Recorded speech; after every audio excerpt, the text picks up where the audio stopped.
This is Nitesh Ahuja और मैं पहला व्लॉग बनाने जा रहा हूँ। और इस व्लॉग से हम जा रहे हैं रोहिणी से रावलपिंडी तक।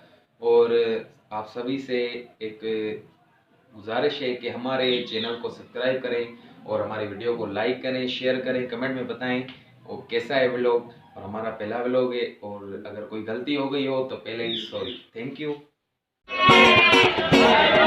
अभी जा रहे हैं हम रावलपिंडी।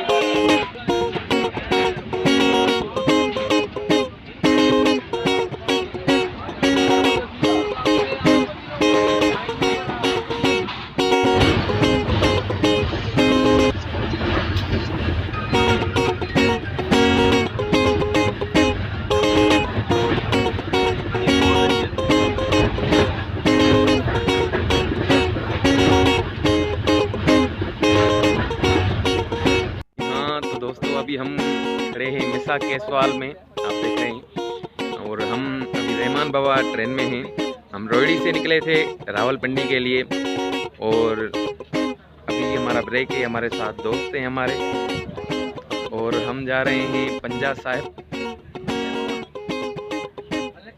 हमारा ये पहला व्लॉग है।